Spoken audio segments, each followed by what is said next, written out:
Ngom. Voilà. Mamadou Ngom. Alors, Tribune Quotidien s'intéresse, je vais commencer par l'As Quotidien. C'était le Dakar de Médina Gounass. C'était un moment vraiment où on se retrouve pour réfléchir. On se retrouve pour prier. Parce qu'il faut un temps pour les hommes, il y a aussi un temps pour Dieu. D'ailleurs, même au niveau de la cathédrale, il y a eu un grand temps pour Dieu. Oui. Bon, j'essaie souvent j'ai envie de comprendre le coulage de bielle de Simon, ou bien c'est le radiateur qui a chauffé, parce que ce sont les deux moments où... Bon, ben oui, mais le radiateur, il peut chauffer ailleurs, hein, tu sais. Bon, on va refroidir le radiateur. De toutes les façons, ça c'est très codé, hein, refroidir le radiateur.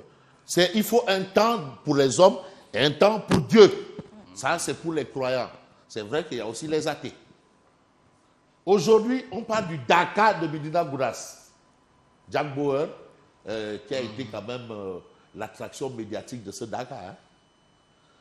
Les Dakar 2025, les promesses de Sonko. Les promesses de Pros. Entre-temps, il a fait un tour à Arena de Dakar.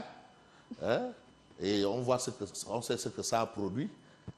La suite. Les promesses de Sonko. Ça, c'est le titre de l'As. Le Premier ministre annonce une ligne de crédit dédiée au culte dans le budget 2026. C'est toujours une bonne chose. Une ligne de crédit. Cela veut dire quoi? Mais ça veut dire qu'au niveau du ministère des Finances, il y aura une ligne de crédit. Mais crédit veut dire prêt. Il y a une ligne de crédit. Crédit veut dire prêt. En tout cas, ce que crédit veut dire, ça peut être prêt. Oui. Ou je ne sais pas. Là, on va laisser les experts en la matière creuser le débat. En tout cas, le Premier ministre a annoncé une ligne de crédit pour les cultes dans le budget 2026. Je sais, parfois, il y a des choses, il ne faut pas aller au-delà de ce que tu as lu. On peut essayer de commenter, mais crédit, est-ce que ça veut dire prêt?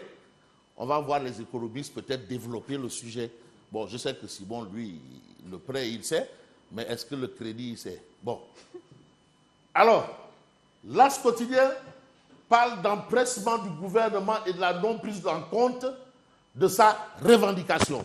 On a vu un peu ce que certains ont parlé de pacte de stabilité sociale. Certains considèrent même que c'est un pacte de non-agression. Bon, on n'est pas à la Deuxième Guerre mondiale. Non. Mais d'autres ont dit que non, c'est un pacte de trahison sociale. Mais vous avez le G7, mais qui déchire le pacte de stabilité sociale. Là-bas, ça a été quand même les centrales. Vous avez le G7 qui déchire le pacte de stabilité sociale. Apparemment, des grandes organisations syndicales, hein, mais quand on me dit que Sutelec, parce que Sutelec, ce n'est pas que Dakar, Sutelec, c'est jusqu'à Fongolimi. Partout où tu as le courant, là, il y a Sutelec là-bas. Et quand Sutelec n'est pas en phase avec ce pacte-là, là, je dis, il y a peut-être un souci ou un problème. En tout cas, le pacte, je l'ai lu. Mais si les organisations comme Sutelec, de Habib Aïdara, ne partagent pas, tu as le G7. Si tu as les syndicats de la santé, les Aïan de Gessem, qui ne sont pas dedans, mais finalement, même Uden, hein? Uden, oui, mais finalement, qui est dedans? Bon, qu'est-ce qui s'est passé réellement? Ceux qui y étaient vont peut-être ou probablement nous expliquer. 4 centrales syndicales. Mais vous savez, les centrales, voilà. Mais maintenant, ça, c'est les centrales. Mais les syndicats, moi, c'est central. Parce que s'il n'y a pas de roue, parce que quoi qu'on dit, les syndicats, c'est le moteur des centrales. S'il n'y a pas de moteur dans une voiture, comment on fait? Non, mais quand on me dit Sutelec, parce que Sutelec, partout où tu as le courant, c'est Sutelec. Habib Aïdara est là-bas. Partout où tu as même une case de santé, case, Mbalo Diachab est là-bas. Partout, dans tout le Sénégal. Mais regarde, l'UNED, G7, là où il y a les enseignants, électricité, santé, enseignement, toutes ces organisations ne se retrouvent pas. vous avez ce pacte ne nous lie pas. Ça, c'est ce que nous livre. Ouais, c'est ok. Le secrétaire général de Sutelec. Voilà, les SG de Sutelec, de l'UDEN, du Sud-Just. Et vous avez aussi le Sud-Just dedans. Mais sortent du bois. Donc voilà maintenant la situation que nous avons aujourd'hui. Ce pacte ne nous lie pas. C'est ce que diront les organisations syndicales. Mais on reste avec Tribune Quotidienne. Entre la balle Basket African League et l'accident tragique, ça c'est Tribune Quotidienne. Mais quand la République joue à Dakar Arena, le peuple meurt à Vélingara. C'est un titre de Tribune. On reste avec Tribune. Subvention de l'ADPME à la presse. Le CEDEPS expose les faits et dénonce une tentative de récupération malveillante par le ministre Ali Outsal. Ça, c'est ce que nous livre Tribune. Mais cet appui entre dans le cadre, dans toute une activité. Mais le ministère de la communication n'est pas dedans.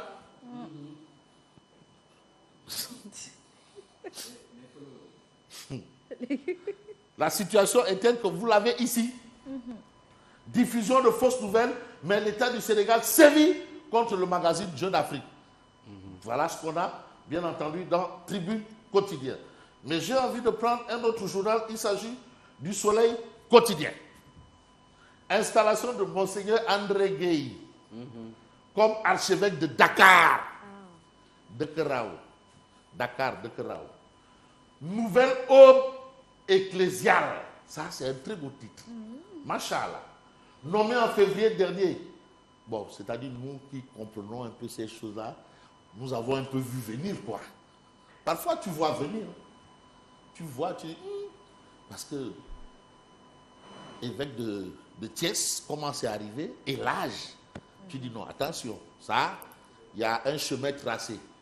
Donc, ne soyez pas surpris de le voir cardinal. Il sera fait cardinal. Fait. Assis. Non, mais bon, c'est tout le mal qu'on peut souhaiter. Tu sais, le Sénégal a toujours répondu à ce depuis Tchandoum quand même, il y a eu. Il sera fait cardinal. Nous l'espérons. Nommé en février dernier, le nouveau pasteur de l'archidiocèse de Dakar a pris possession de la cathèdre hier dans une grande ferveur. Autorités religieuses, musulmanes et politiques fortement représentées. Et c'est important, parce que ah oui, de toutes les façons, vous avez Enquête quotidienne qui s'intéresse aux accidents et premiers secours. Et Enquête relève les lacunes du système. Les lacunes du système. Vous avez également installation nouvelle archevêque de Dakar, le message d'espoir de Monseigneur André Gueye. Ça, c'est important. L'autre fait important, c'est Walf Quotidien. Par rapport à l'APR, apparemment, ce sont les démissions en cascade. La dernière en date, c'est Djegi Talibi. Djegi Narai. Donc, le Sakaria là ne va pas disparaître. Mais vous avez démission en cascade dans les rangs de l'ancien parti au pouvoir, mais l'appel chronique d'une mort annoncée. Mais c'est toujours ça. Ouais. Ah, tu sais, le pouvoir là, quand tu perds le pouvoir, tu perds des plumes. Hein. Mais non. Le PDS. Ouais. Quand on perd le pouvoir, tu perds avec des plumes. C'est ça. Donc ça, c'est un fait. Donc, Diegui Diop a jeté l'éponge et a préféré aller s'occuper d'autre chose que de la politique. Ah, c'est un choix. Quand elle a pris la décision de s'investir, elle en a décidé, maintenant elle a décidé de ne plus être dedans. Qu'est-ce qui s'est passé? Il y a le Rekham. Mais vous avez Vox Populi qui parle de contexte politique explosif par rapport au dialogue national. Parce qu'aujourd'hui, on parle du dialogue national. Je rappelle que la journée nationale du dialogue... C'est le 28 mai. Non, ça, ça a été décrété sous Macky Sall, je crois. Oui. Journée nationale du dialogue. Voilà. Journée nationale du dialogue. Voilà, sous Macky Sall. Le dialogue national à l'épreuve de la reddition des comptes. Parce que ça aussi, c'est un fait. Comment on fait?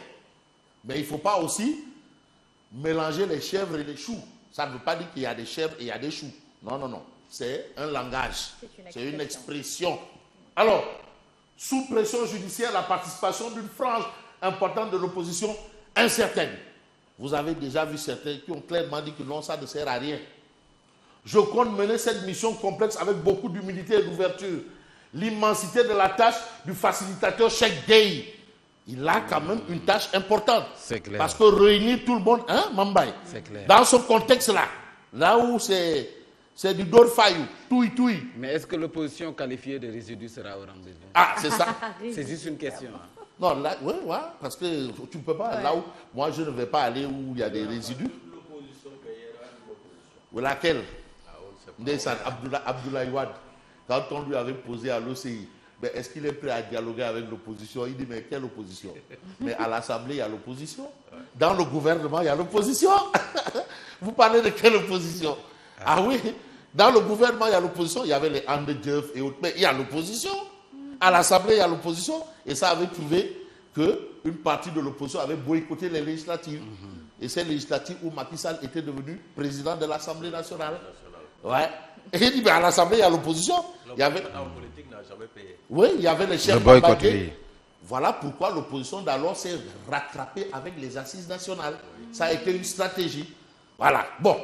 Est-ce que la politique de la chaise vide dans l'histoire du monde, et on sait qu'il y a certains partis, comme les libéraux, le PDS, qui n'a jamais refusé de dialoguer avec pour quoi que ce soit. Bon, cette fois-ci, c'est eux qui appellent au dialogue. Ah, maintenant ce sont les... Non, mais y aura-t-il des traîtres? Non. On est démocrate. Non, non, mais la démocratie en tant que telle, c'est un moment de discussion, un moment de court-poigne. Non, c'est ça la démocratie. Absolument. Parfois, après, il y a une ligne rouge. Il ne faut pas franchir quand même. On s'arrête. Mais quand on me qualifie de détritus, de détritus, non, le S ne se prononce pas. Pardon, c'était résidu, pas détritus. Oui, résidu, pas détritus. Oui. Serait-il une traîtrise d'y aller? En tout cas, mais vous avez Moussa Sarr de la LD. Ça, ce sont les grands Mohicans. Le dialogue se déroulera dans un contexte très peu favorable à la sérénité. Ça, c'est l'avis du porte-parole de la LD. Mais vous avez aussi, Serigne Thiam, il ne faut pas confondre l'aspect judiciaire et l'aspect sociologique. Le Sénégal a besoin de dialoguer. Sociopolitique. Mais attends, sociopolitique, il faut toujours dialoguer. Parce que le dialogue, c'est important. L'autre fait important, c'est Ngouda Falcane, ancien président de la CENTIF, qui apparemment est optimiste par rapport à la reddition des comptes actuels. Mais actuellement, on peut peut-être voir un journal qui s'appelle l'Obs. 5 bombes judiciaires entre les mains du PJF. Ça, c'est le titre de l'Observateur l'Obs. Mais le point actu nous livre une actualité. Gel des zones économiques spéciales. Pourquoi geler les zones économiques spéciales? L'APIX hypothèque l'industrialisation et l'emploi des jeunes. Au lieu d'encourager, l'APIX hypothèque. C'est le rôle de l'APIX. Le DG de l'APIX, Bakari Sega Bachili, gèle des zones économiques spéciales. L'APIX met dans l'impasse plusieurs industriels. Ces zones avaient été conçues pour encourager les investissements manufacturiers, faciliter l'accès aux fonciers industriels et créer de l'emploi. Mais l'APIX s'y oppose. L'APIX n'en a cure. Bon, dans un langage un peu plus Buntu Pikin, l'APIX s'en tape. Alors, la transformation locale, la création de valeur et la compétitivité à l'export hypothéquée. Donc, au lieu d'encourager, on décourage. Ça, c'est un peu ce qu'on note dans le point actu ce matin. J'ai envie de terminer avec Odia s'il est là. Je ne pense pas que Odia soit là, malheureusement pour nous. Que Odia ne soit pas là, parce que Odia nous a joué une partition. Mais quand même, on va parler de Direct News qui parle de 3 révisions de procès historiques en téléchargement. Blondin Diop, Mamadou Dia, Maître Babacar Seye. Voilà, 3 révisions de procès historiques en téléchargement. Donc voilà une actualité de Direct News ce matin. Moi je vous dis merci et bonne suite des programmes. Merci beaucoup à vous, Fabrice Ndima. Bonjour à vous, Yacine Sek. Rasma Khadija. Alors il est exactement 7 h, nous allons faire place au journal.